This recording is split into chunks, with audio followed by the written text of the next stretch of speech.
தமிழகம், புதுவை மற்றும் காரைக்கால் பகுதிகளுக்கான தினசரி வானிலை அறிக்கை. கடந்த 24 மணி நேரத்திற்கான வானிலை தொகுப்பு. தமிழகத்தில் ஓரிடங்களில் மழை பெய்துள்ளது. புதுச்சேரி மற்றும் காரைக்கால் பகுதிகளில் வறண்ட வானிலை நிலவியது. கடந்த 24 மணி நேரத்தில் பதிவான மழையளவு: விருதுநகர், புதுக்கோட்டை, பொன்னமராவதி, திண்டுக்கல், நத்தம், சிவகங்கை, சிங்கம்புணரி, மதுரை, சாத்தியார், புதுக்கோட்டை, அரிமணம் ஆகிய பகுதிகளில் தலா 7 சென்டிமீட்டர் அளவிற்கு மழை பதிவாகியுள்ளது. மதுரை வாடிப்பட்டியில் 5 சென்டிமீட்டரும், புதுக்கோட்டை குடுமியான்மலை, மதுரை புலிப்பட்டி, புதுக்கோட்டை திருமயம், மதுரை ஆண்டிப்பட்டி ஆகிய பகுதிகளில் தலா 4 சென்டிமீட்டர் அளவிற்கு மழை பதிவாகியுள்ளது. விருதுநகர் அருப்புக்கோட்டை, புதுக்கோட்டை மணல்மேல்குடி, புதுக்கோட்டை வம்பன் ஆகிய பகுதிகளில் தலா 3 சென்டிமீட்டர் அளவிற்கு மழை பதிவாகியுள்ளது. புதுக்கோட்டை காரையூர், கடலூர் ஸ்ரீமுஷ்ணம், ராமநாதபுரம் தொண்டி, விருதுநகர் ஆகிய பகுதிகளில் தலா 2 சென்டிமீட்டர் அளவிற்கு மழை பதிவாகியுள்ளது.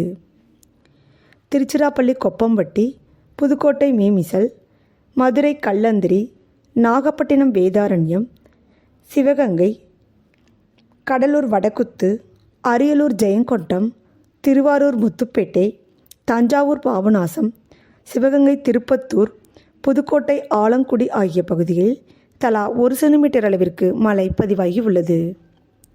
வெப்பநிலை பற்றிய குறிப்பு: அதிகபட்ச வெப்பநிலையாக மதுரை விமான நிலையத்தில் 36.6 டிகிரி செல்சியஸ் பதிவாகியுள்ளது.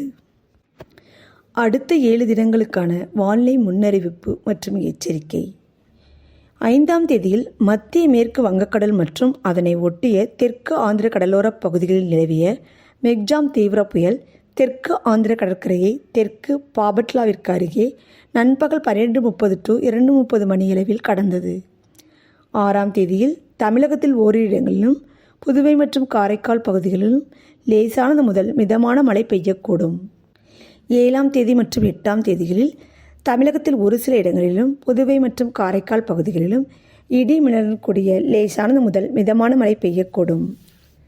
9ஆம் தேதியில் தமிழகத்தில் ஒரு சில இடங்களிலும் புதுவை மற்றும் காரைக்கால் பகுதிகளிலும் இடி மின்னலுடன் கூடிய லேசானது முதல் மிதமான மழை பெய்யக்கூடும். நீலகிரி, கோயமுத்தூர், தேனி, திண்டுக்கல், மதுரை, விருதுநகர் மற்றும் தென்காசி மாவட்டங்களில் ஓரிடங்களில் கனமழை பெய்ய வாய்ப்புள்ளது. 10ஆம் தேதியில் தமிழகத்தில் ஒரு சில இடங்களிலும் புதுவை மற்றும் காரைக்கால் பகுதிகளிலும் இடி மின்னலுடன் கூடிய லேசானது முதல் மிதமான மழை பெய்யக்கூடும். 11 மற்றும் 12ஆம் தேதிகளில் தமிழகத்தில் ஒரு சில இடங்களிலும் புதுவை மற்றும் காரைக்கால் பகுதிகளிலும் லேசானது முதல் மிதமான மழை பெய்யக்கூடும். சென்னை மற்றும் புறநகர் பகுதிகளுக்கான வானிலை முன்னறிவிப்பு. அடுத்த 24 மணி நேரத்திற்கு வானம் ஓரளவு மேகமூட்டத்துடன் காணப்படும். நகரின் ஒரு சில பகுதிகளில் லேசானது முதல் மிதமான மழை பெய்யக்கூடும். அதிகபட்ச வெப்பநிலையாக 32 டிகிரி செல்சியஸ் மற்றும் குறைந்தபட்ச வெப்பநிலையாக 25 டிகிரி செல்சியஸாக இருக்கக்கூடும். அடுத்த 48 மணி நேரத்திற்கு வானம் ஓரளவு மேகமூட்டத்துடன் காணப்படும். நகரின் ஒரு சில பகுதிகளில் இடி மின்னலுடன் கூடிய லேசானது முதல் மிதமான மழை பெய்யக்கூடும். மீனவர்களுக்கான எச்சரிக்கை.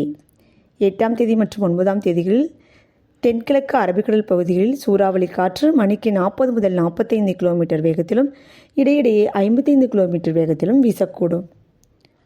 10ஆம் தேதியில் தென்கிழக்கு அரபிக்கடல் பகுதிகள், லட்சத்தீவு பகுதிகள் மற்றும் அதனை ஒட்டிய மாலத்தீவு பகுதிகளில் சூறாவளி காற்று மணிக்கு 40 முதல் 45 கிலோமீட்டர் வேகத்திலும் இடையிடையே 55 கிலோமீட்டர் வேகத்திலும் வீசக்கூடும்.